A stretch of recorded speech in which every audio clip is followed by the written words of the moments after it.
So good evening. My name is Keith Marzullo. I'm the happy person who gets to be the Dean of the College of Information Studies at the University of Maryland. It's a wonderful place to be. I'm just finishing my 4th year. In the time I've been there, we've grown our student population by 250%. We've grown our space by about 70%, our faculty by about 100%. So if you're one of our alums and you want to see the Little iSchool, please come by and see us, but we ain't little no more. I also know that as well as iSchool alums, let's hear from the iSchool alums here. Who's an iSchool alum? Excellent, okay, very good. We also have people from journalism, is that right? Journalism alums? Excellent, excellent. We have people from ARHU, is that right? Oh, they're lying to me. They said ARHU. Arts and Humanities, I'm sorry. Arts and Humanities. Weren't you in ARHU? No, that's Dan Ennis. That's okay, his friend is. And I think we have someone from the Smith School. Is that business? Yeah, okay. And someone from CMNS. The guys are afraid to say anything. And also from, did I get them all? I think so. I think that's it. Anyway, okay. Welcome here. I am going to get out of the way because you didn't come here to hear me. You came here to hear this great panel. So let me introduce Jen Goldbeck, Professor Goldbeck. Hi, everyone. So I'm Jen Goldbeck. I'm a professor in the iSchool. I am actually a CMNS alum from Maryland, so I guess I count there. I did my PhD at Maryland, so I've been around for a while. I study bad stuff online, basically, and I'm not going to talk too much about my own work today because I'm actually moderating the panel. So what we're going to do, the format, I'm going to first have everyone go around up here and just give a very quick introduction of themselves, where they are, a couple sentences about the work that you do. Then each of our panelists is going to talk for like 10 or 15 minutes to give their perspective, and we have a really diverse set of perspectives on this issue of disinformation. When they're done, I'm going to ask a few questions that I think are the things we're all probably thinking about, and we're going to have about half an hour at the end for you to ask your questions, and we'll have a mic that'll circulate the room so everyone can hear what you say. So let's start, just go down the line, introduce yourself, where you're from, and what you work on. Sure. Well, first of all, thank you very much for having me. I'm Dr. Charles Harry. So I'm a joint appointed faculty member with the iSchool and School of Public Policy. I actually spent about 20 years in government, the Department of Defense, and specifically in the intelligence community, National Security Agency, and CIA. I am a scholar practitioner, so I focused quite a bit on issues of cyber attack, specifically nation-state attack using cyber means. So I've been on offense. I understand this from a very, very much a nation-state perspective. My area of research is strategic risk, understanding how cyber can induce societal level effects. So how do we categorize that? How do we measure that?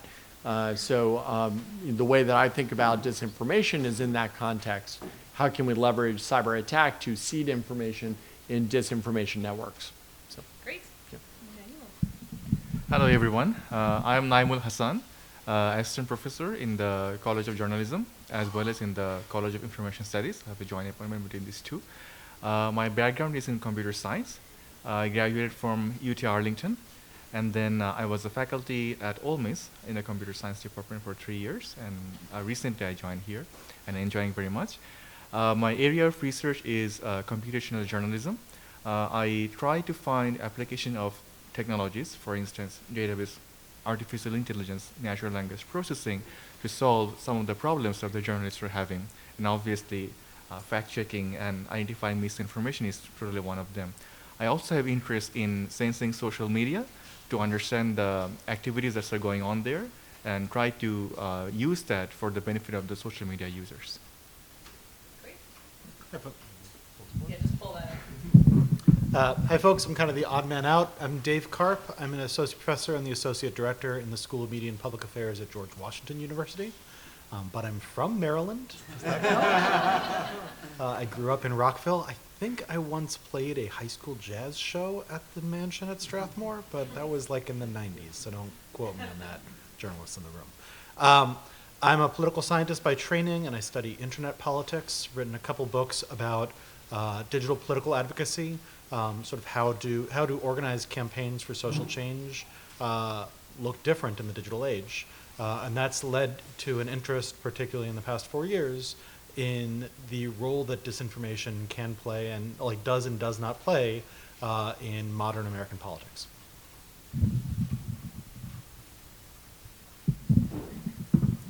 Hi, my name's Sean Perry Giles, and I'm from the Department of Communication at the University of Maryland. I'm a professor and chair of the Department of Communication. So my area of intersection here is more on the history of what we'll talk about as Cold War propaganda, and trying to connect the dots between some of the things that are happening today and what was happening historically. It's not the digitization that we see today, but there are a lot of strategies are not all that different. So as I read the coverage and look at what's happening today, it reminds me of not only the strategies that were used at that time, but also the ways of intervening and the ways in which the U.S. government and the American people tried to figure out how to counter this confusion and this disinformation at a time during World War II as well as the Cold War. Great. Thank you, everyone, for doing the introductions. And why don't we just get started? You want to jump in? Absolutely. Excellent. Thank you. So I'm a little bit, I guess, an odd person out on the panel because I don't explicitly study disinformation networks. What I focus on is cyber attack, and specifically cyber attack against critical infrastructure. But I see this all kind of married together. And I'll give you an example. In the 2016 election, we see attacks against the DNC, set of DNC servers, and information is stolen, and that information then is provided to what we call a cutout, and that's kind of an intel term that we use for a fake identity. That fake identity is known by Guccifer. And there's Guccifer and Guccifer 2.0. So that information is provided by a cutout who ostensibly is a lone hacker. There's information to imply that that particular identity is actually affiliated with Russian intelligence. That information then is provided to the platform WikiLeaks. That information has, the vast majority of it is real information from the DNC, but it's seeded with some bogus information. That bogus information then, as well as the real information, can be leveraged by disinformation networks. So the way that I think about this is these things work hand in glove. Whoever is behind this, I think we all know who's potentially behind this, is engaging in what we would call a campaign, right? It's a campaign of activity. And it's not just a single individual, it's not even 2 people or 3 people, it's hundreds of people. Some of those activities are exploitive in nature. They're attacking networks to gather information. That information then can be used and seeded with bogus information in disinformation, in a broader disinformation campaign, in this case by the troll farm in, out in I think it's in St. Petersburg, if I'm not mistaken.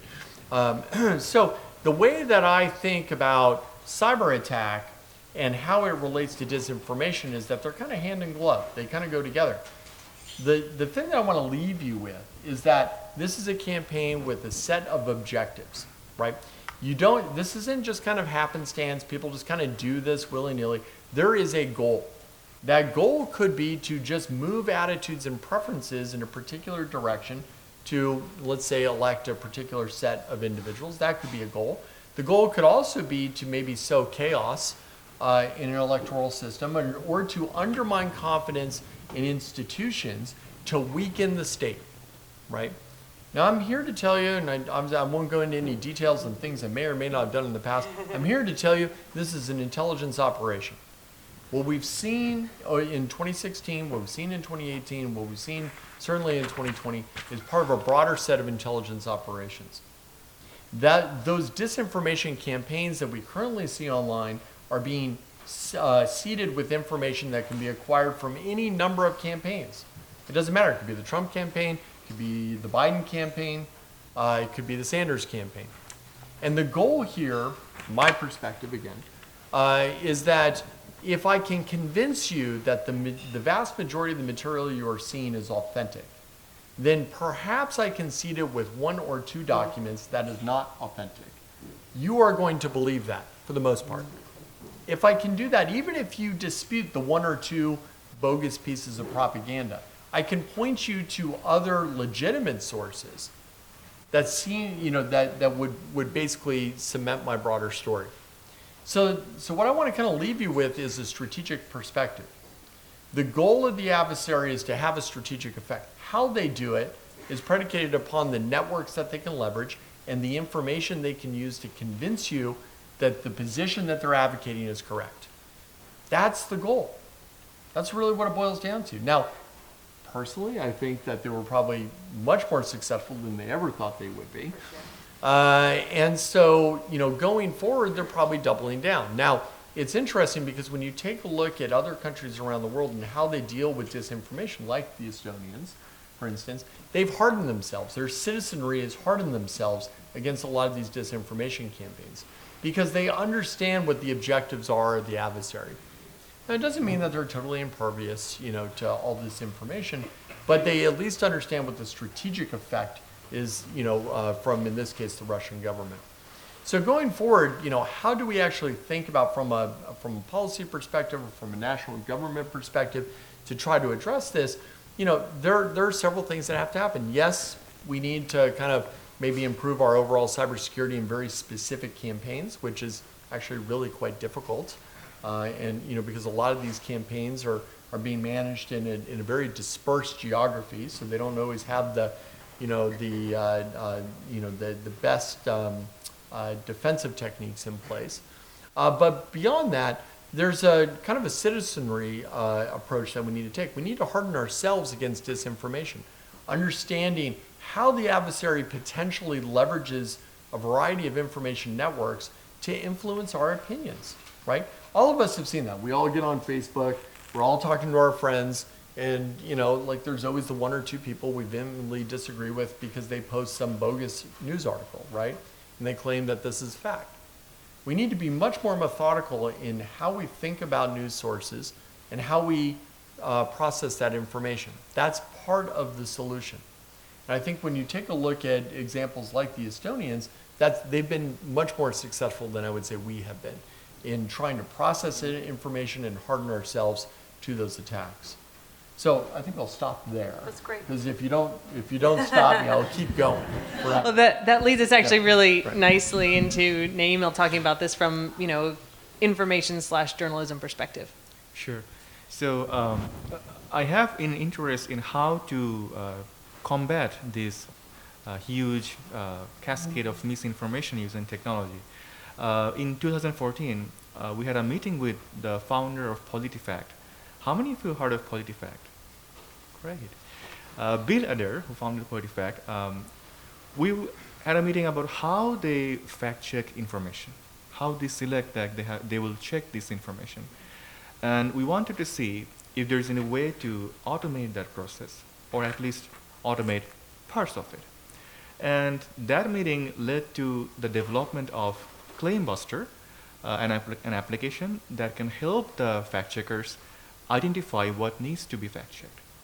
If you imagine, a lot of informations are coming from social media, from other sources. A lot of politicians are giving their statements, and we're seeing a lot of interviews. For a fact-checker, looking at all these sources and identify what information needs to be checked is a challenging and time-consuming task. So that algorithm can look at the language, can look at the pattern, linguistic pattern, and suggest this is one of the sentences which is highly check-worthy. People would love to know whether this is true or false. It will not be giving a veracity score, whether this is true or false, but it will give a score how check-worthy that sentence is. And itself is a big help for the fact-checkers who doesn't have to look into all the text data. So that's one step of how a program can help the fact-checkers. The other way we are working on helping the fact-checkers are actually fact-checking information or the misinformations. For instance, how many of you heard of the word clickbait? Mm-hmm. Great.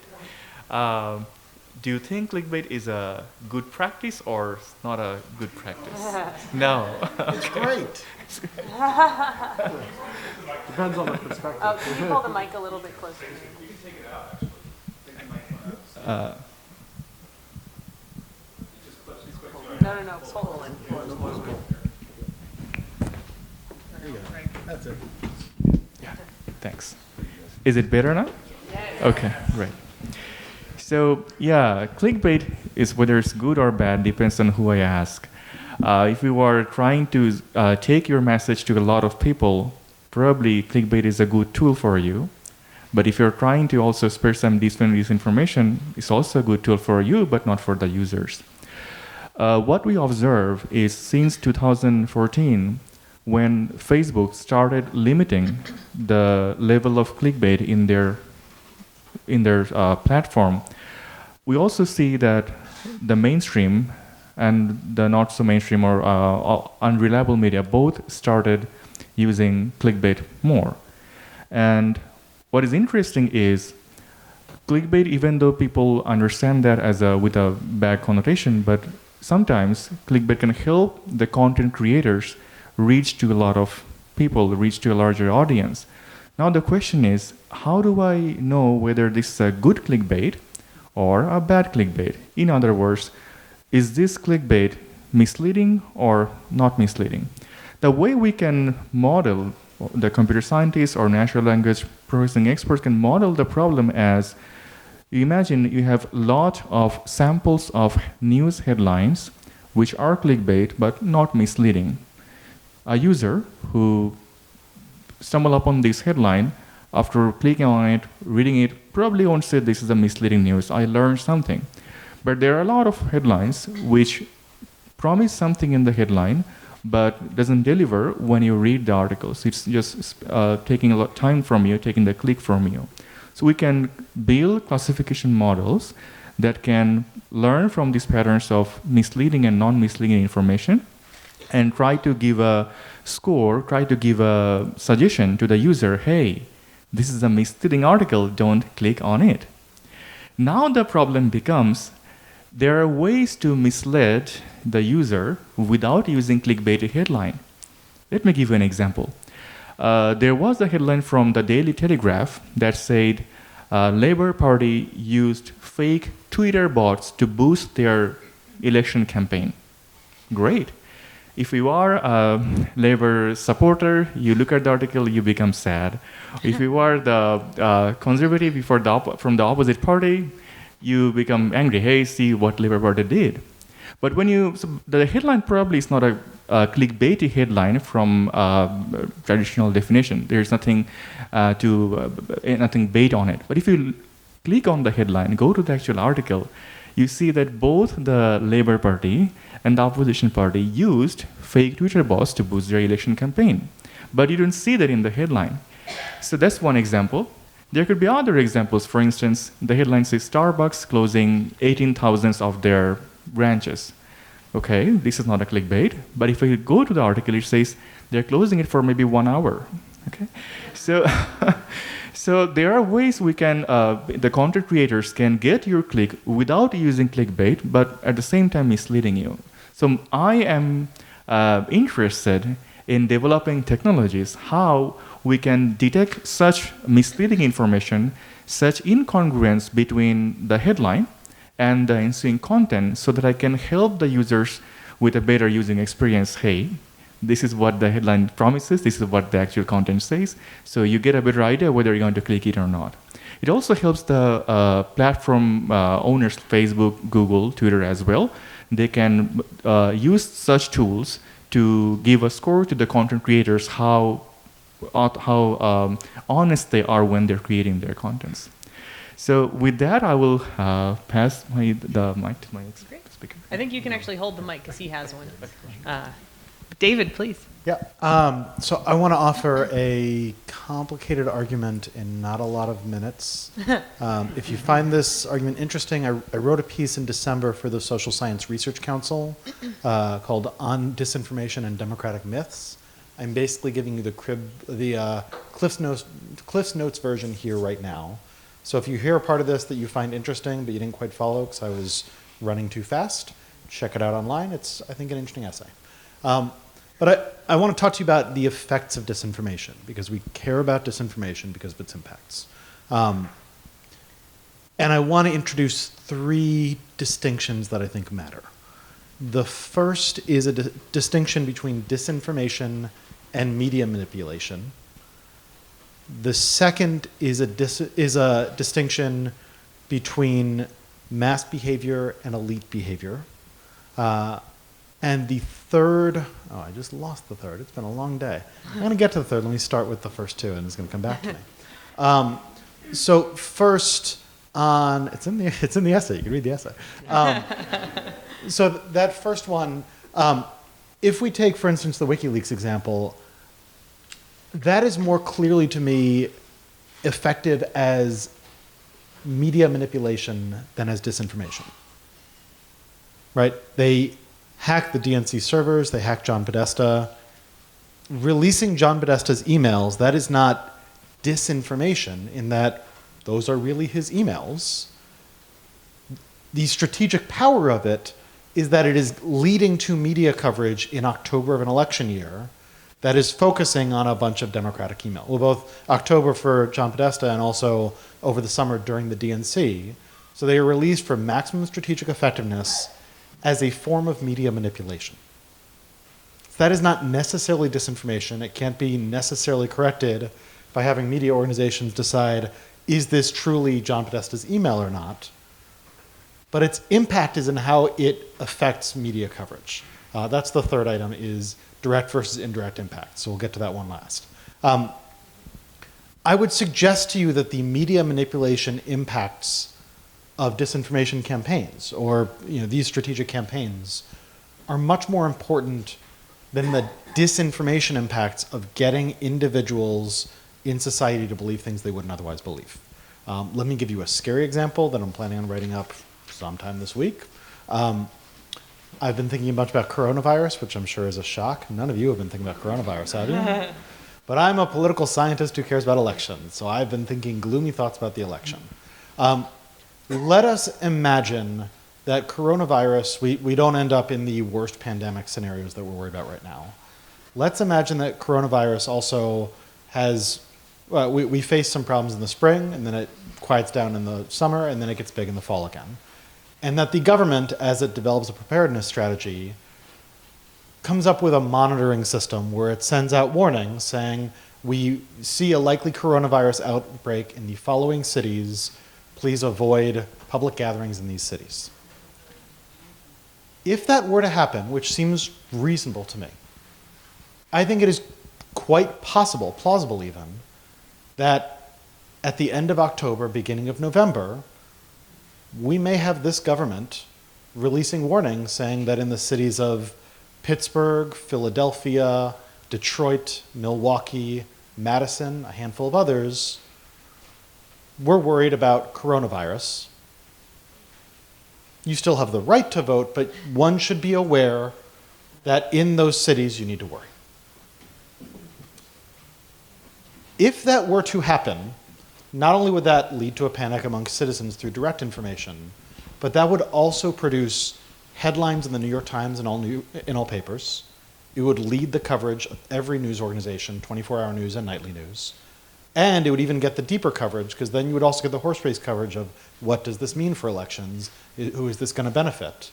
And while you would have a few snarky liberals, including me on Twitter, saying, wow, it sure is weird that they're mentioning that in the Democrat-leading cities of the swing states, there wouldn't be a lot to do. Whether that would be disinformation or not, that would be tremendously powerful media manipulation that I think we all instinctively would say belongs in this conversation.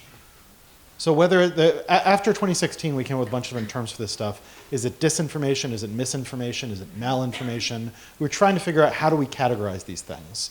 And the language that I think was left out was media manipulation. So I want to encourage us to keep that in mind, that the power of this stuff often is the way that it impacts what media covers. Because I can tell you as a comm scholar and as a political scientist, we have since the 1970s, we have talked about the agenda-setting power of news. The news does not tell people what to think, it tells people what to think about. That news wouldn't convince people vote Trump or vote whoever the Democrat is, but it would lead people to think about, well, am I worried about coronavirus on the week before the election?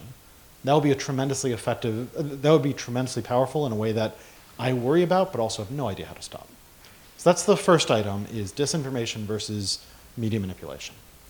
The second one, actually now let me do the first order and second order effects. The reason I care about this so much is, in this essay that I wrote, I pointed out that what we know from political science is that in the context of electoral decision making, who am I going to cast a ballot for in 2016 or 2020?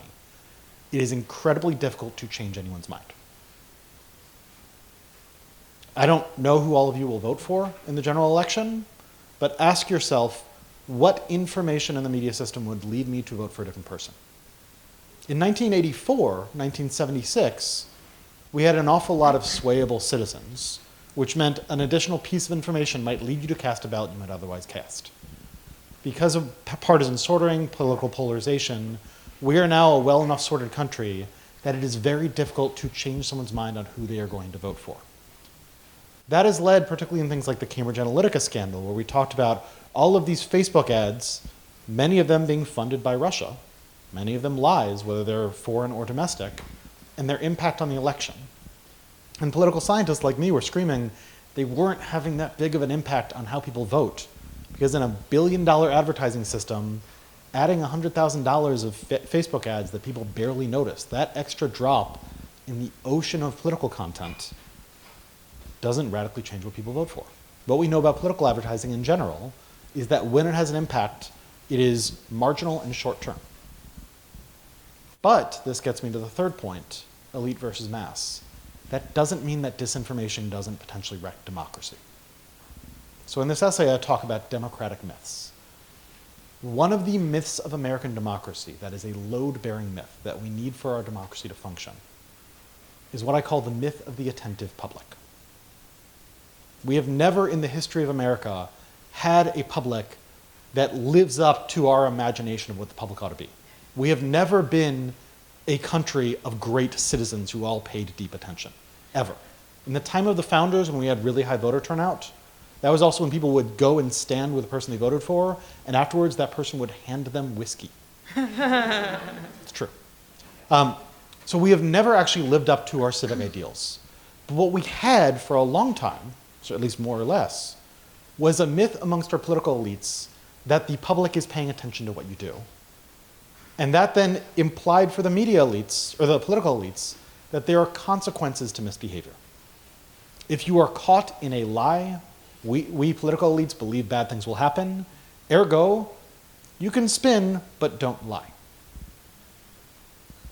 The problem with disinformation, and this wasn't started by the internet, but this is something that's been accelerated by the internet and in the past few years with this administration, to be frank. What we have had is continual testing of these norms, where our elites are reminded time and time again, actually we don't have an attentive public, and if you don't believe in the attentive public, if you don't believe in that mythology, nothing bad happens to you. If Chuck Todd calls you a liar on national television, you still get invited back by Chuck Todd a few weeks later. So you might as well just lie. And the danger is that when you lose that myth of the attentive public, we cease having a political elite that governs as though governance matters. So again, this is a complicated, nuanced argument. What I'm suggesting to you is that the direct effects of disinformation are really quite small, at least if what we're focusing on is, did this information lead people to vote in the election in a way that they wouldn't otherwise do? Very, very small direct effects. The effects that we have are mostly through media manipulation, and the reason that matters is because of the indirect effects on our political elites. If we are left with a political elite, with people in government who believe that you can get away with anything and it won't matter for your chances of staying in power, then we cease to be a functioning democracy. We don't need an attentive public, sorry journalists, we don't need an attentive public really paying close attention in order to have a political elite that works and a democracy that functions. All we need is a set of elites who believe that they have that. So that myth is crucially important, and disinformation, but also over coverage, over belief in disinformation, degrades and cuts away at that myth. So that's my argument. Thank you. That was depressing. Oh. I mean, me too. The Cold War going to make it any better? I don't know, but I think I always say to my students that they're too presentist because they live in this moment. They think it's the worst. This has never happened. Nobody's ever seen this before. And it's just because in their 18 years they have not seen it before. And so I use the term propaganda just because that's when I am right about it. It's the term I use. So I don't necessarily use it in a way that's disparaging, but I talk about.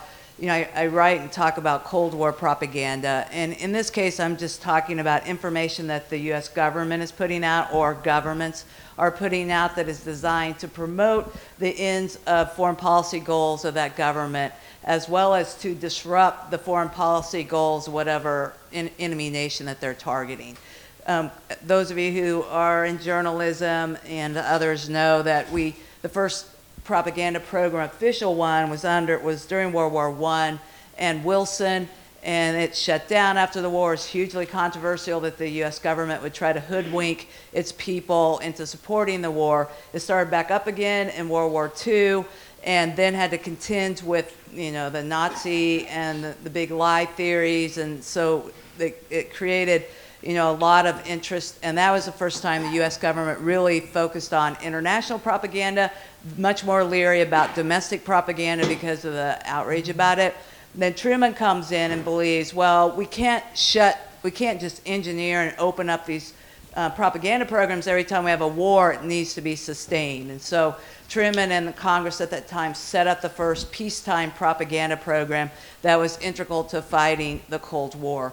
Part of it was like a news service. So I'm sure all know of Voice of America. If you travel internationally, you may be able to listen to it. It started during World War II, but became a major instrument during the Cold War and still exists. And it is designed, it's connected to the U.S. government. It's seen more as a news agency. Doesn't mean it's totally objective. They're still, they try to be as credible as possible, but it's really, they would talk about it during Truman's time as we're disseminating truth and the Soviets are disseminating lies. So we want to be shining the spotlight on that. But at the same time, they were planning all these very covert strategies to counteract what the Soviets were doing. They were studying, at that time, the Soviet Union, were studying what the Soviet strategies were.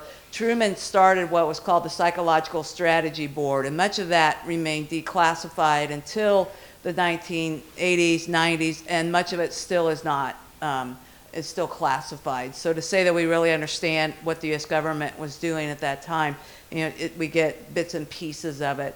But their job was to organize, and this is the intelligence part, bring in all the intelligence leaders from the military, the CIA, National Security Agency, and organize propaganda strategies, psychological warfare strategies at the level of the president.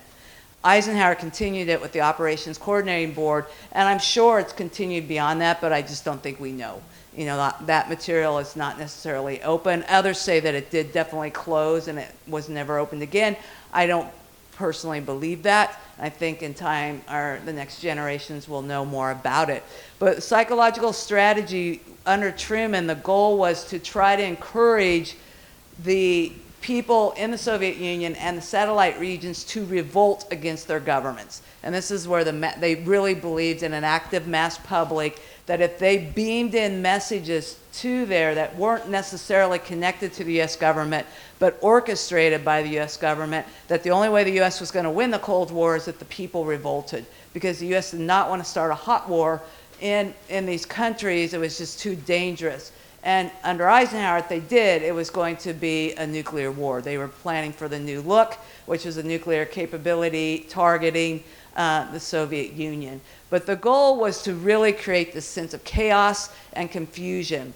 So there are different typologies you can use to talk about propaganda. The simple one that they used at the time was white propaganda, where the source is clearly known and connected to the government who's using it, like Voice of America. Black propaganda, on the other hand, the source is obscured and connected to the enemy.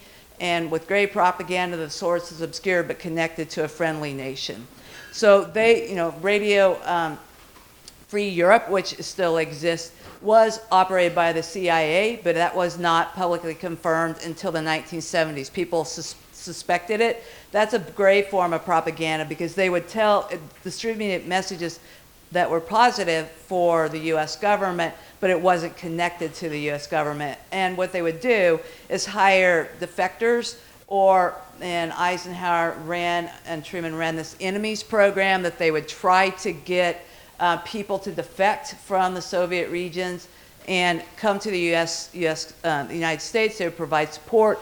They would put them on the radio, and that they would act as if they are the voices of the countries in which they were targeting and not necessarily know the U.S. connection. Well, that was confusing, of course, to the audiences because they did not know, like we don't know now, what's true and what's not true. And it was discrediting the Soviet Union as much as possible, talking about the murders, talking about the prison camps, talking about slave labor, and disseminating this information as much as possible. So in many ways, the U.S. government, I haven't studied the Soviet alternative, but really looking at the ways in which the U.S. government mirrored some of what the Soviet Union was doing and trying to undermine the Soviet Union, whose propaganda was, very effective, not so much in the United States, but the satellite regions. Much of this was fought in, at that time, Ukraine and the other Soviet occupied territories. So as a result of all the propaganda activity that was taking place, because much of the Cold War was fought through, propaganda, is that the U.S. decided, and many at the time, many of them were educators, they had some support for the U.S. government, is to set up these institutes to try to educate the American people on discerning what is true and what is not true. And that started during World War II, and the Institute for Propaganda Analysis. Social scientists came together. They formulated, kind of tactics to educate the people to say, this is how you discern truth from falsehood. They would go into universities, they would do focus groups, and they would try to disseminate this information. And you're seeing other countries who are spending much more time on this now. Sweden, for example, is doing these educational digital campaigns where they're trying to teach the public on how best to identify and guard against it, which is what I think a lot of people and many of us are asking for, is how do we know if this is a Russian bot versus, an actual news source? And I think we do, and especially as educators, have to get more sophisticated and attentive to educating our students and educating the broader population. But for me, it's not necessarily having to reinvent this kind of ideas, because we have been dealing with this notion of disinformation and propaganda for a very long time, and strategies for how to combat it. Thank you. All right, first, before I move on to questions, can we thank all of our speakers? Amazing perspectives. Thank you. So like I mentioned, I study social media and bad things people do on it, and so I'm on a lot of panels like this. And can I just say what a relief it is to be the one asking the questions instead of supposed to know how to fix this, because I don't actually know, and I just make stuff up when people ask me. So I'm glad I get to ask you all these hard questions. David, you brought up this point of the attentive public, which I think was really interesting, and most of my questions that I have here are going to be kind of placing this in our current context. And so I think saying that maybe the public isn't attentive is maybe more optimistic than I am. Mm-hmm. I think they could totally be paying attention and not care at all, right? It's not like, oh, he lied. I just didn't pay attention to he lied. He lied. I know. Don't care. He's better. Shut up. Whatever, right? So that's an interesting point that I hadn't thought of, and maybe this is me not being super familiar with the kind of language of the field that you're using, but I wonder, is this that people are just like, he's my guy, I don't care, he can literally go out and shoot someone and I'm going to vote for him anyway, even if they're paying close attention? So, yes, to a degree. Two concepts that let me layer onto that as a form of a yes. One is that's what we mean by polarization and partisan sorting. The term that often gets used now in the literature is affective polarization or negative polarization. the great data point that I think really sinks this for people. There's a set of surveys that we've had since the 1950s and before that we often rely on to see how the public has changed. And one of the things, unsurprisingly, in the 1950s is if you asked people, how would you feel about your child coming home with a spouse of a different race? In surveys, what you find is a lot of people saying, like, yeah, I wouldn't feel comfortable with that. And in the past decade or so, one of the inversions that we've seen is people will now say in survey responses that they are totally fine with the notion of their child coming home with a spouse of a different race. But if they came home with the child of a spouse of a different political party, you see a major inversion there. In the 1950s, the notion of like, your child's going to come home, like they're a Protestant, you're a Protestant, they're a Democrat, you're a Republican. Like in the 1950s, they did not care. Now they do. So that partisan sorting is going on, and that's a big chunk of what you're mentioning there of, well, look, if I'm a Republican, I support the Republican, I support Trump, ergo I'm fine with what Trump is doing. Mm-hmm. So that's a chunk of what's going on there. Another chunk, there's an academic named Marcus Pryor who wrote a book, Post-Broadcast Democracy. You all knew I was going to give you a reading tonight, right? So he writes this book in 2007 talking about how changes in media regime affect democracy. And the big finding there that I think matters is he talks about relative entertainment preference. The time that we today think of as the good old days of American democracy was the broadcast era in which everybody had a limited news diet that was pretty homogenous. The news was on from 6 to 6:30. You could watch that or you could talk to your damn family. Those were the only two things you could do. So people watch the news because their families are bored, right? And what he notes is actually it's happening in the 1980s, 1990s with the spread of cable television. That when your options are talk to your family, watch the news, or watch E! Or watch ESPN, then you see this spreading, or watch CNN, you see this spreading out where people who have a relative entertainment preference for news, for politics, get a lot of it. And people who didn't have a preference for that can now act on their preferences and avoid it entirely. So we have an awful lot of that too, where an awful lot of the country, I think, are tuning into Trump because Trump is, as a reality television alum, he's good at maintaining public attention on him. It's exhausting, I think. So he does bring that to bear. But in general, when we talk about, like, if you were to read our theories of what we want from an attentive public, we want an attentive public that has deep preferences about what should healthcare policy look like and what should schooling policy look like. We don't have that. What we have is senses of parties, and we go with those parties. That's really helpful. Yeah. Thank you. Okay, let me ask a social media question since that's my thing. And Naimul, I'm going to start with you, but I would like the rest of you to chime in if you have thoughts on this. So part of the issue since the 2016 election, when we saw all of this stuff happening on Facebook, whether it's Cambridge Analytica or the bots or whatever, is that all the platforms, I mean, they were hauled in front of Congress and were asked, like, what are you going to do about this? And they've looked at all kinds of things that have sort of worked and sort of haven't. One of the things that Facebook has introduced is they say, well, we don't want to be the ones fact-checking. We're going to have organizations help us fact-check, and PolitiFact was one of that, and they've expanded it to allow journalistic organizations to do some of the fact-checking for them. One of the journalistic organizations that they allow to do fact-checking is the Daily Caller. They're kind of Nazis. They're not a journalistic organization for sure. They're very alt-right. And they're using that power to fact-check stories to hide things that are not sympathetic to their view. I just tweeted out an article about this today. So what's up with that, Facebook, right? Like, I mean, Facebook is really not trying to solve this problem. But I could talk about this. You're not here to listen to me talk about it. Maybe you can sort of start talking about this of, as technologists, I'm a computer scientist, you're a computer scientist. As technologists, this is a sort of solvable problem to a degree, right? We can handle a lot of the really bad stuff with a technological solution. There's not a lot of will on the part of social media companies to take that position that they'd have to take. So I'd just like you to sort of explore that space of what are the choices that they're making, what can we offer them technologically, and why the heck won't they do it? The answer is really that they're cowards, I think, but maybe you have a more insightful or nicer answer than that. So Facebook started collaborating with the fact checkers like PolitiFact And in that collaboration, Snoops was also part of it. Yeah. But some of you may know that Snoops came out from that collaboration. Anybody knows why? So Snoops was concerned that Facebook is using this collaboration as a way to take away some of the heat that was coming towards Facebook from the user base.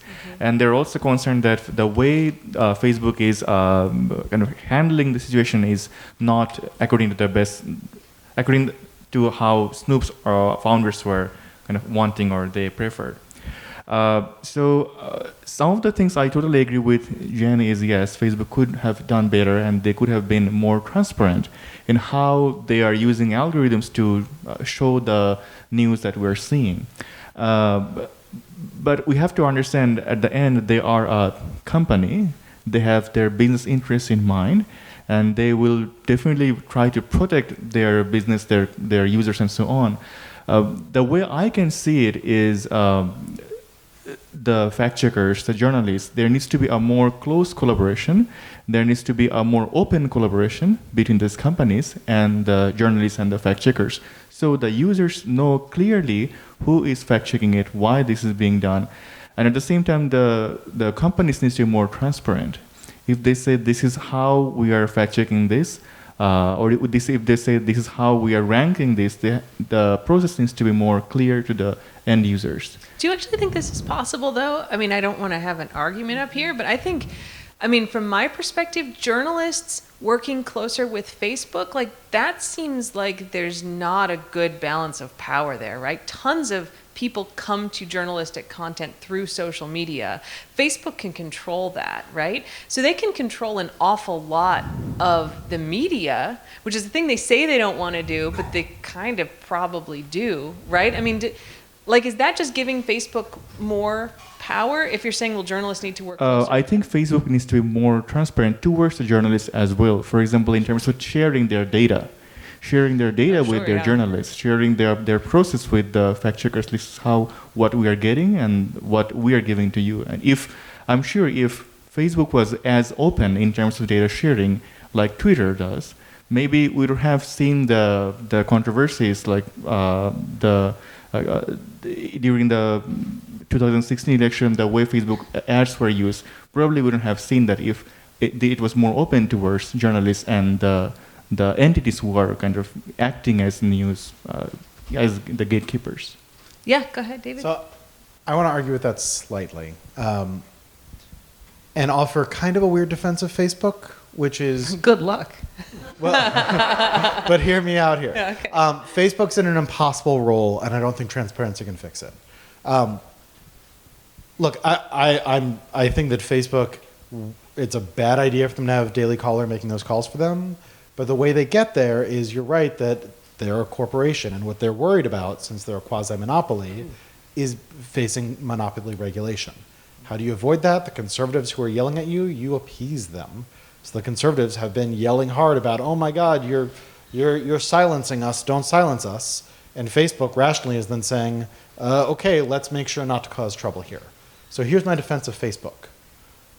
You get into this position with Facebook when we spend years and years, and this predates the Trump administration, when we stop having regulators who regulate. For sure. Yeah. Like, particularly, like, not just with FCC and news in general, but in elections, you all know that the Federal Election Commission no longer has a quorum. We functionally do not have a Federal Election Commission.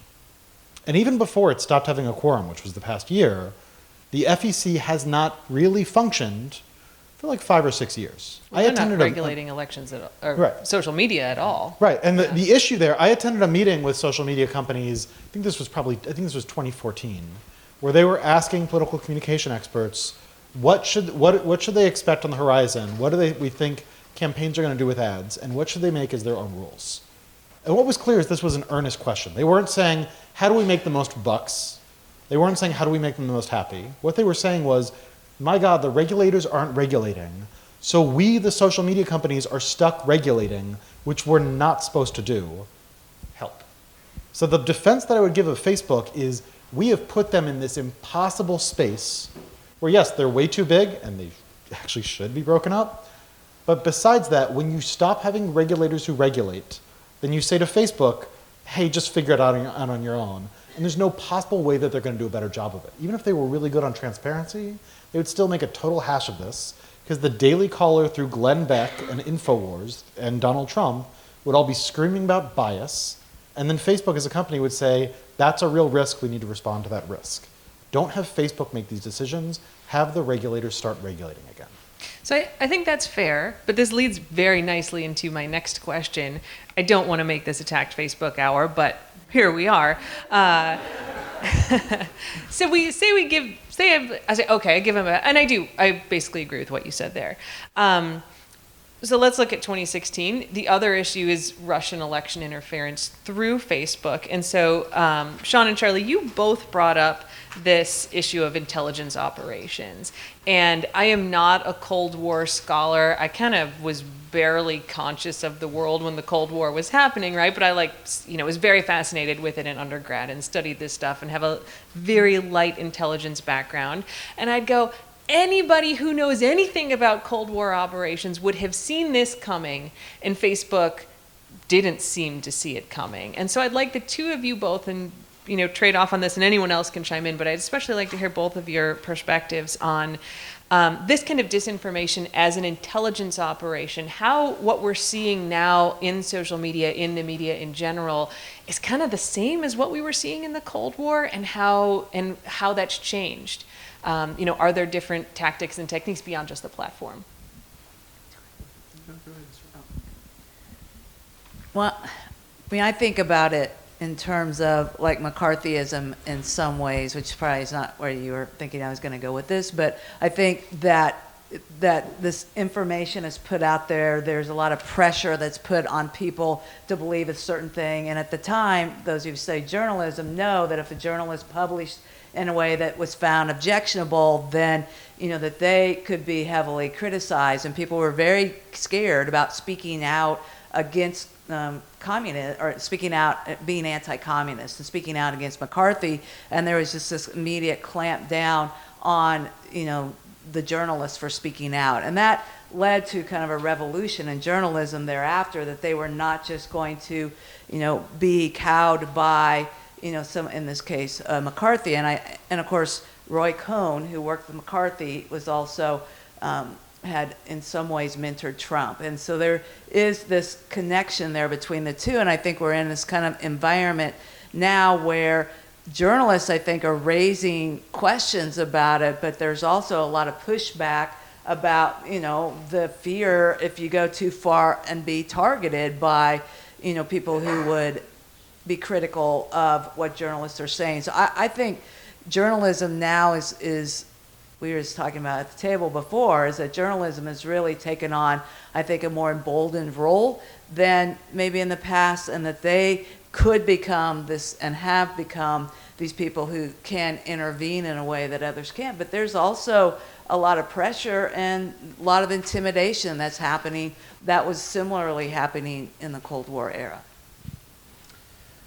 Yeah, I mean, the way I kind of look at this is you're seeing kind of a diffuse set of asymmetric power that's arising internationally. And so there are lots of different countries with cyber capabilities. Pretty much anyone can take a SANS class, over a week and can generate enough capability to engineer some sort of cyber effect, right? The question is the skill level. What we are seeing, though, is when you take a look at capabilities and, more importantly, the effects that are being achieved by different countries, there are different end effects that they're primarily focused on. Like, for instance, the Chinese focus quite a bit on intellectual property theft, a lot of data acquisition for intelligence purposes. The Russians are much, much more aggressive in using cyber capabilities for disruptive means. And we see that quite a bit happening in the Ukraine. There's a very, very long set of cyber campaigns in the Ukraine doing live disruptive attacks against banks and other infrastructure. In fact, the NotPetya attack was actually executed through a Ukrainian update server that was managing basically their equivalent of TurboTax.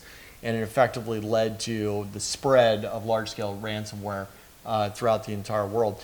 The Russians have been much more aggressive in the use of these types of information operations to achieve their broader objectives. So it's not that I see that their intentions are all that different, from the Cold War. I think I would agree with you. I think this is, probably something we've seen ever since the Russian Revolution in the early 20th century. I think, in my mind, the way I look at this as a former intelligence officer is they're faster and they're much more targeted. And I think maybe that's how I would start to look at how things are a little bit different than the Cold War. But overall, I think that the Russian government sees this as very much an asymmetric form of warfare, especially in gray zone conflicts like in the Ukraine. Can I add one dimension to that? Please. The one thing I want to add is putting this within the frame of media manipulation raises for me that those information operations would have been basically ineffective had the New York Times and a few other major journalistic organizations treated them differently. If they had not decided to spend the month of October covering pretty much every email, because here we have another thing about Hillary's emails, and or had Jim Comey either not released 2 letters within 2 weeks of the election, / the New York Times deciding this is going to be wall-to-wall coverage of him releasing these letters, we have a different president right now, which changes this. Like, we wouldn't be having this conversation, even if the information then came out later of, it's really weird that Facebook did accept advertising money in rubles. Maybe look at that next time, team.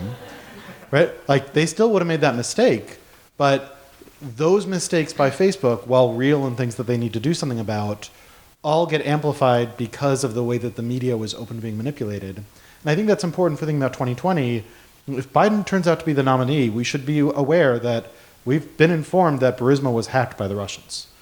So there will be strategic releases of stuff from Burisma that may or may not be real at moments of maximum impact in the 2020 election. Bank on it now, bet on it, and predict it. And the real question, if we know that's coming, is how is the Times, how is CNN going to handle it this time? Will the media be so open to being manipulated? So one last question from me before I'm going to turn it over to you. So get your questions in your head while we're talking about this one, which is the hard one, which is basically how do we fix it? And I want to add in here, I'm not going to ask quite that big. So we talk a lot about this sort of disinformation, especially the stuff that we see online. We tend to talk about it a lot as a conservative problem, right? Like, my racist uncle is believing all of this stuff. I certainly have family problems about this. Kate Starbird's work, she's at the University of Washington, totally worth looking up her stuff. She really does brilliant work, and they've shown that, sure, there's a ton of conservative stuff out there, but there's plenty of liberal stuff out there. And she's like, look, my research group, we're all kind of liberal. We totally fell for it. We were looking at this stuff that we knew was disinformation, and we had to really go check because we believed it. And so it's something that both sides are susceptible to. It's something that I, as someone who goes and talks about this, it's like my job to know about this stuff. Like, I want to be aware that I'm not falling for it. Any practical suggestions for people where it's like, we can't possibly go like triple check everything we see on social media because we see so much? Ideas about like steps that people can take, like really us as individuals as opposed to structurally, but if we, as a panel go structurally, so be it. Can I take it? But please. Any rough idea how many people share a news article without actually reading it, just reading the headline? I mean, does anybody read the article? All of them. Yeah. So a good practice could be, and very simple practice could be, before you share it, please read it, or at least take a look at the first couple of paragraphs before you decide, I'm going to share this with my friends and family. That will do a very good job for the whole society. So that's one. And the other thing that I personally believe that educating our citizens, senior citizens, our school students about how to detect misinformation and disinformation will be helpful, so that when they are in their social networks, when they are with their friends and family, they can understand what is real and what is fake. So education will play a big role. But again, remember what my first suggestion was: before sharing it, please read what you are sharing. Anyone else on the panel want to chime in there? Let me get to, I'm an institutionalist, so my counter to that is that's great advice that I'm not going to follow. Right? Like, that's a great advice. I'm going to share the article and then I'm going to read it later and hope it was good and maybe undo the retweet. But that leads me to my theme as an institutionalist is I think we should demand more of our political elites and institutions and expect less of our fellow citizens. If the expectation is that the answer to disinformation is we all must be perfectly attentive citizens, then we're just going to be disappointed. And in fact, we've never been perfectly attentive citizens. We've always trafficked in rumors and gossip, because if it's too good to check, it's too good to check. And also, we're information misers, we don't have the time for it all. But what we can do is those institutions that have a strong incentive and benefit from misinformation, we can demand that you change the incentives. And those elites who are figuring out, you know what, I can win by constantly lying to people, journalists should be shaming them and not inviting them to their shows anymore. We should be trying to throw them out, and those who broke the law should be going to jail. That's how you repair norms over time, is by showing that when you break norms, they have consequences. So that's my solution. Sean, did you want to chime in? I guess I want to push back a little bit on your, I have more faith in the American people than I think you have suggested. And so I'm not a social scientist, I'm a humanist, but, I think that when you mentioned way earlier about people don't study the healthcare plans, I think they do. I think they know when they're, especially as Obamacare starts to get eroded, that they do pay attention of whether or not their 26-year-old is going to lose coverage on their plan. So I grew up in this kind of agrarian environment. I learned about politics by going to cafeterias. My dad owned a gas station. They talk about politics. They watch the news. Maybe the farm news may not be the news that you care about, but if you just turn on C-SPAN and listen to the call-in shows in the morning, you may not agree with what they're saying, but they live out these politics I see every day. And so I believe that we do need to educate them, and that we can't just assume this is an elitist problem that we've got to solve. I think it's all the above, and I think we owe it to them to give them the strategies. And I think we fall prey to these manipulations as much as they do. I think we need it as much as they do, would be my agrarian take on it. Charlie, did you? Yeah, so I advocate going to the source. So there's an awful lot that we know about these, specifically Russian disinformation networks in the intelligence world. We know how they work. We have a lot of insight into the command and control infrastructure. I think there's a lot that we can do government to government. I'm not saying we're not firing nukes at them or anything along those lines. What I'm saying, though, is that we can have a very grown-up conversation with the Russian government. Say, knock it off. We do it all the time on a lot of other things. But that's got to be backed up by consequences.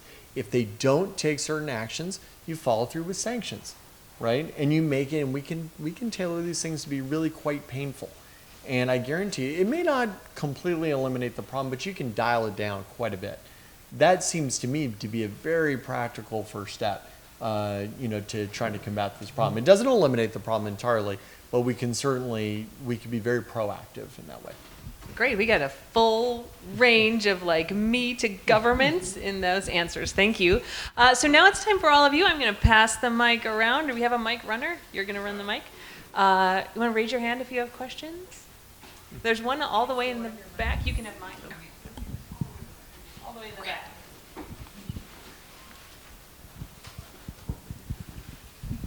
Thank you. This is a great panel. I'm curious, you touched a little bit about actually reading the article, not just the headline. What tips or tricks and advice would you have for sites that are obviously fake if you know to look for it, but on the top level, look real? And I'm thinking of things like abcnews.com.co that you might say, oh, ABC, this is good and reputable, but it's not. And there are plenty of people that just look at it very quickly and then share thinking, that it's all right. You actually already gave the answer. So one quick way is to look at the link that looks real or not. For example, you mentioned abcnews.co, abcnews.com.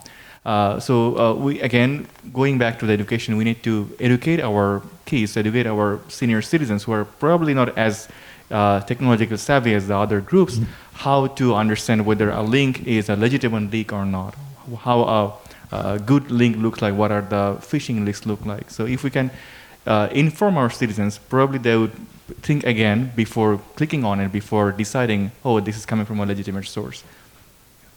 And also, there are other ways the content creators, the bad content creators can give a sense that this is coming from a true source. For example, phishing attack, the whole website can look as a legitimate website. But again, the structures and different position of the contents may give a sense that this is probably not an actual article. So this is a very hard problem, solving the phishing attacks. But these are the ways we can help people be concerned or be conscious before they click on it. Other questions? Yes, there's one over here. Thank you. This has been really an amazing panel. I have to agree. In listening to this, though, my concern is that we are looking at disinformation as a phenomenon which is a 20th century phenomenon. It's spilling over into the 21st century and becoming a social media issue. When we have active disinformation campaigns going back to the 19th century, there are still people. I am old enough to have grown up when I was in 4th grade in Virginia, I was still being taught about the War of Northern Aggression. There is still a large part of the American population which doesn't understand that the Civil War was fought because the southern states insisted that they would hold on to the institution of slavery and that they would go to war to preserve it. And we still have those horrific statues up in Richmond along Monument Avenue and all throughout the South. So my concern is that if we don't pay attention to this pre-existing multi-generational disinformation campaign which is going on and which is still active and which people like Trump and like Newt Gingrich before him and like Richard Nixon before him played into, that we leave ourselves open to that being a vector by which other disinformation can reach us. And so I'd be interested to see if we can extend the perspective back a little bit in time as a more effective way to combat this problem in the present. So I think that's right. The thing that I want to fiddle with is what that calls to attention for me very well is that this is about power. And I think we can focus on it being about power. And while you're right that that does extend it back in history, it means we don't have to extend it back in history. That points is that this is about power, how power is wielded, and how we bound power.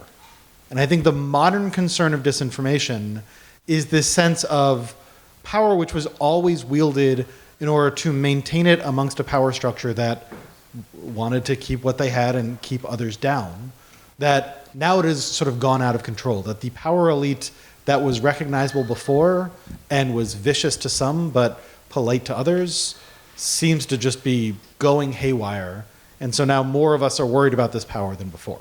But I think if we are thinking about this in terms of power, then we can say, what are the boundaries that we are going to create for power in this age? And how are we going to actually make some of this stuff better? I would agree with you, and I think there's some commonalities. It's like we're in a period now where the checks and balances are not working. And so when Congress is not stepping forward and doing as much as what we would want them to do about the disinformation or the Russian interference, in the post-Civil War era, as we shifted away from the radical Republicans to putting more emphasis on the South and reconciliation, then nobody did enough to counterbalance these kind of myths that started to circulate about the Southern cause. And I think that's, we have a Congress who's not willing to stand up to some of this because the president has benefited from it. So if we're not going to demand that our leaders, really protect and defend the country as their oath of office, then I think we're in real trouble and we're going to see these patterns perpetuated. Other questions? Oh, there's a bunch now. Microphone runner gets the choice. Okay. So this is an interesting question for you. I'm a big believer in institutions sometimes, but also one of the weak areas I think that American society has is media. Do you see a road or a route to, or for media companies and institutions becoming hardened to issues such as what we saw in 2016, such as what you described, where you have hardened citizenry? That's great. We can eventually get there, possibly a hard road, but is there a way or a route forward that you can foresee for media companies to become that way or institute that? I'll take a first swing, and others are welcome to. It's tough because of the stakes for media companies right now. A guy named Victor Picard at University of Pennsylvania has a new book out. I think it's Democracy Without Journalism. And his argument is that to have strong media, you need publicly funded media, which is, I think, right in theory and then laughable in practice, because it's like, yes, the publicly funded media by the Trump administration is going to look great right now. Right? Like, in order to have strong media that can stand strong against that, what Alex Preen calls a rude press, you also need a well-funded press. And how are you going to fund that press in this age?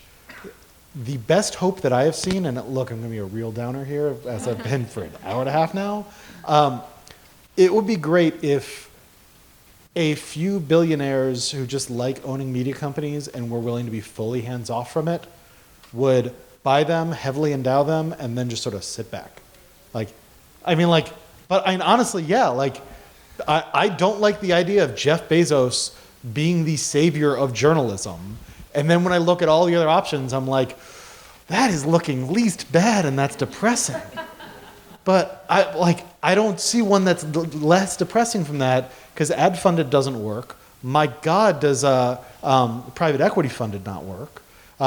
And if publicly funded is currently, at least for the next few years, a non-starter, it's really rough, because we will not have a robust media unless it's also a media that is not terrified of ebbs and flows in funding. And how do you get, have a billionaire, have a billionaire when they pass away just bequeath $60 billion to 10 media organizations and say all right, now you're fine, and be good with it, and then we hope it's okay. It's all fantasy speak, but I think we need a well-funded media, and solving that nut cracking that nut requires an entirely different panel. Scared him off with that? Okay, so there's a bunch back here. I'm the widow of a murdered journalist, and his newspaper has had 2 buyouts and 2 downsizings since then. So I obviously heartily agree, but I also agree with the fact that it will depend on the administration that we have. But in the meantime, I have been watching the media disappoint me for years. I grew up watching Sam Ervin ask questions of the Watergate conspirators, and then having my dad quiz me at the end of the day on what I saw. And that doesn't look like it's going to happen anytime soon. But other than writing these useless letters to the editor and trying to have my voice heard, to say that, yes, you can call Donald Trump a liar, even if you can't read his mind. And yes, you should be concentrating on something other than the fact that Hillary's emails were leaked, and instead maybe read them and tell us what's in them. What can the average person do to try to get the accountability from, if not our government, the media that covers the government? I think I can offer an ounce of hope here. You are on point for the media today. And I'm rarely hopeful, and I'm sorry for your loss. But so the 1 ounce of hope I can offer, and this is going to be sort of a weird velvet glove. Journalists also care a lot what we think about them, and they hear from us more than ever before. Look, the upside of this age that we're in is it is now easier to put our voices not to the mass public, but to a public. And to have people respond to you, sometimes with leers, but sometimes in a genuine manner. I don't know how many in the room know, but I had a dust up with a New York Times columnist back in August, one of you knows, in which I made a joke about him on the internet. He didn't like it. He wrote to me and my university provost.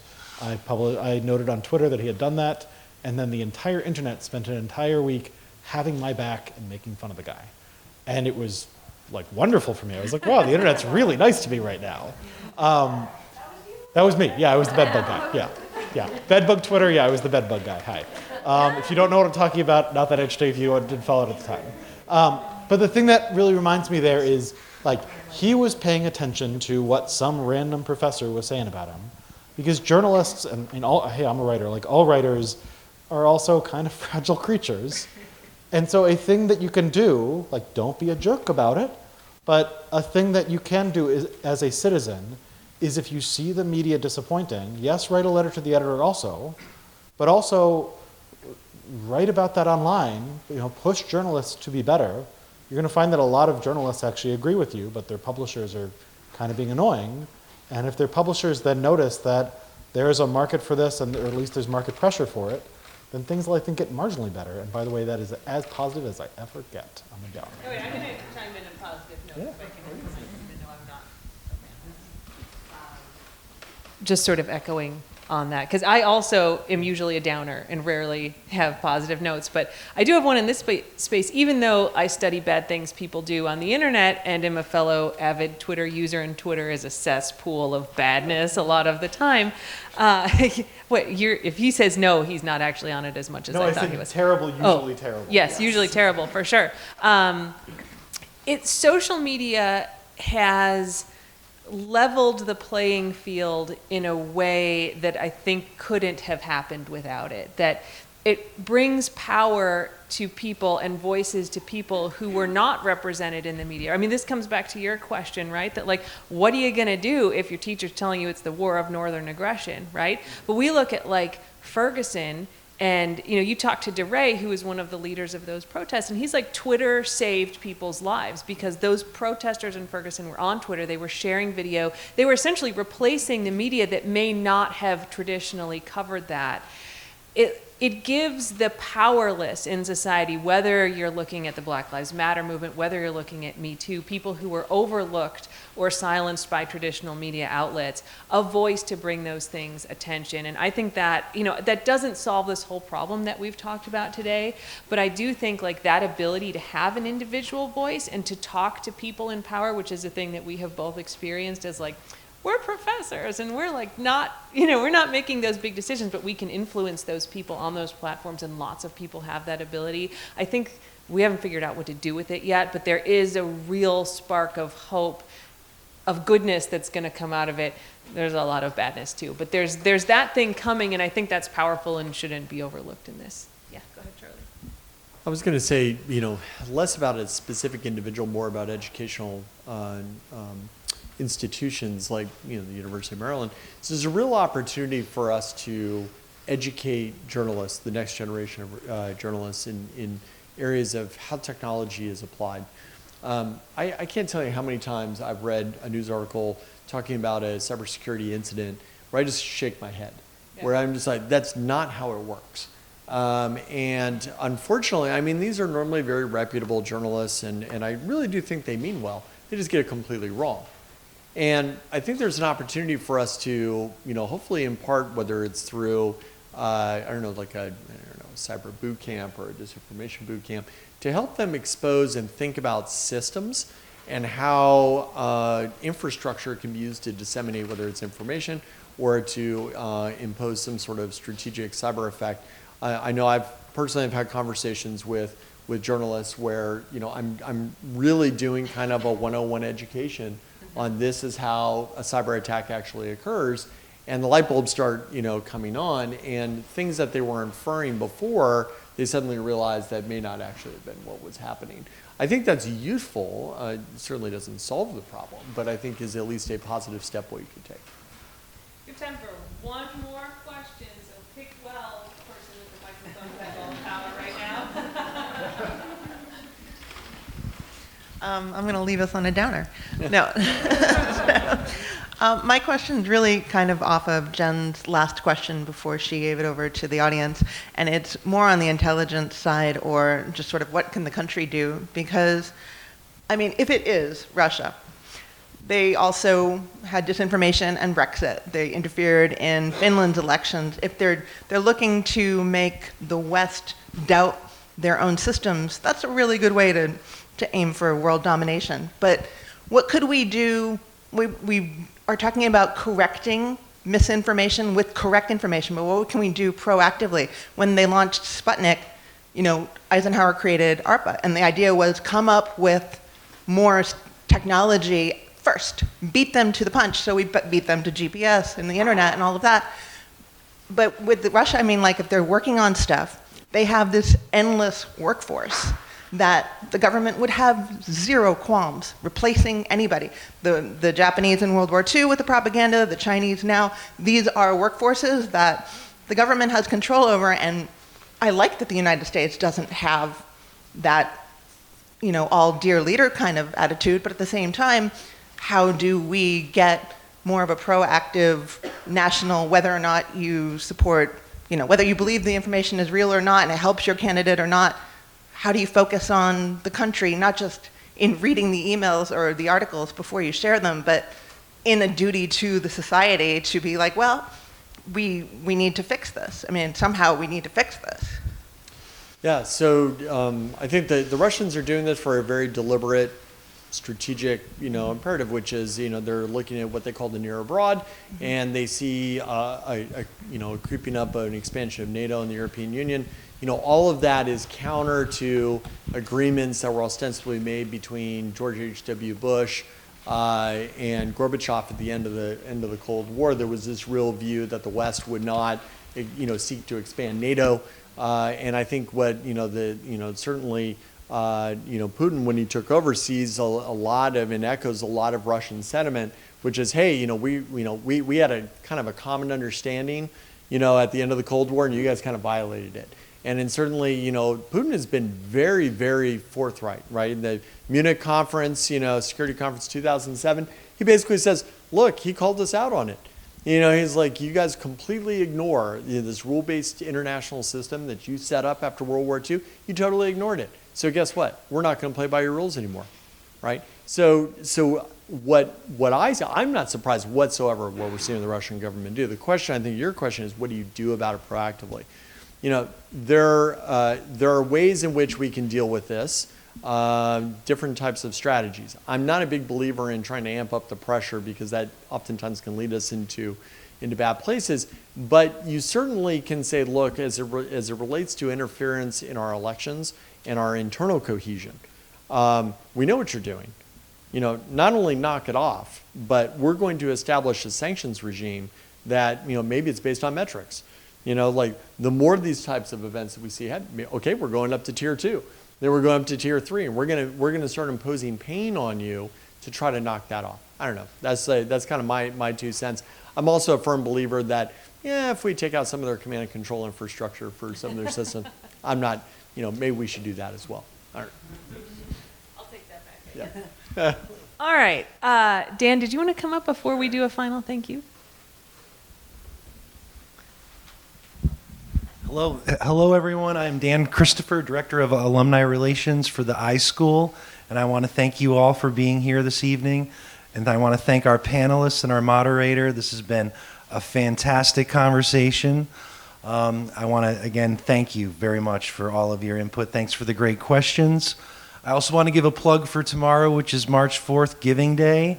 For the university. If you enjoyed the program tonight, then remember the iSchool tomorrow.